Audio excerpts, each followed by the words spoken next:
Welcome to the Doctor Journal Club podcast, the show that goes under the hood of evidence-based integrative medicine. We review recent research articles, interview evidence-based medicine thought leaders, and discuss the challenges and opportunities of integrating evidence-based and integrative medicine. Continue your learning after the show at www.drjournalclub.com.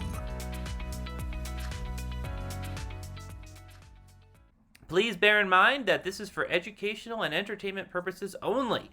Talk to your doctor before making any medical decisions, changes, etc. Everything we're talking about, that's to teach you guys stuff and have fun. We are not your doctors.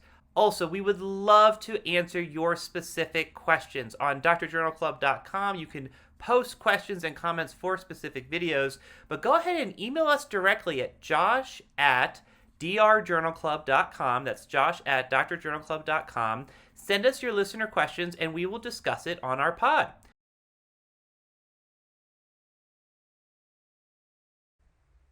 Hello and welcome to another super speedy summary. Today we're going to talk about medications for overweight and obesity. So this was a really impressive network meta-analysis coming out of McMaster University with Guyatt and Per Van Vick, and sort of like all my heroes of the evidence-based medicine world literally designed the method, like literally wrote the methods for how to do high-quality systematic reviews and meta-analyses.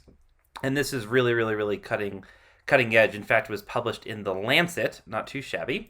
And so, of course, as everybody knows, overweight and obesity are major problems in the U.S. and increasingly worldwide. And while diet and lifestyle is always the first choice for everybody, clearly it's not sufficient for many.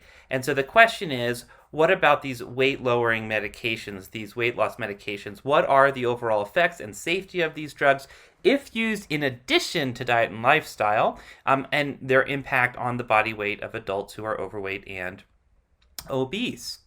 So this was, like I said, a network meta-analysis. It only included randomized controlled trials, so really high-quality evidence. They found 143 randomized trials with just shy of 50,000 participants. This is a huge data set.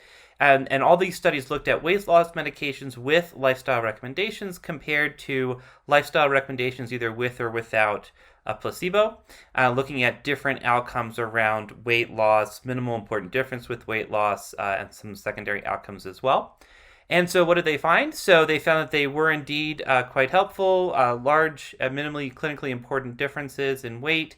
And the nice thing about a network meta-analysis is it can rank what the best interventions for. So if you're less familiar with network meta-analyses, go ahead and watch our videos in the EBM skills section of the website. But essentially, a network meta-analysis allows you to compare the value of one drug compared to another instead of just one drug versus placebo. So it's much more clinically relevant.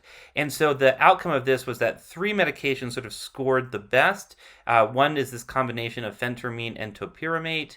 The other is GLP-1 agonists, and then the third is naltrexone-bupropion combination as well. Now, if you took medications, you were twice as likely to experience side effects leading to discontinuation of the medication than if you took a placebo or just lifestyle.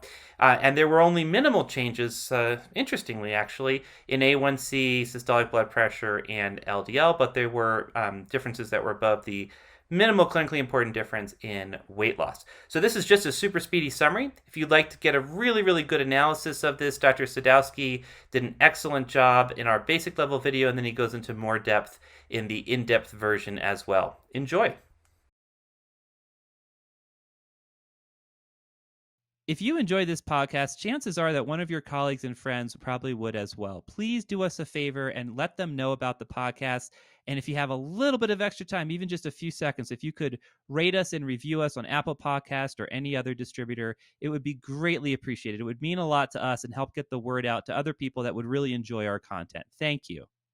Hey, y'all, this is Josh. We talked about some really interesting stuff today. I think one of the things we're going to do that's relevant, there is a course we have on Dr. Journal Club called the EBM Boot Camp that's really meant for clinicians to sort of help them understand how to critically evaluate the literature, et cetera, et cetera. Some of the things that we've been talking about today.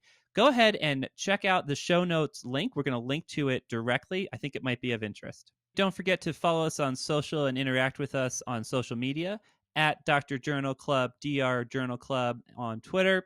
We're on Facebook, we're on LinkedIn, et cetera, et cetera. So please reach out to us. We always love to talk to our fans and our listeners. If you have any specific questions you'd like to ask us about research, evidence, being a clinician, et cetera, don't hesitate to ask.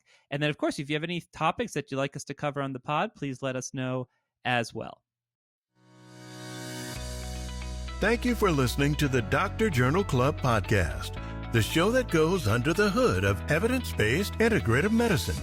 We review recent research articles, interview evidence-based medicine thought leaders, and discuss the challenges and opportunities of integrating evidence-based and integrative medicine. Be sure to visit www.drjournalclub.com to learn more.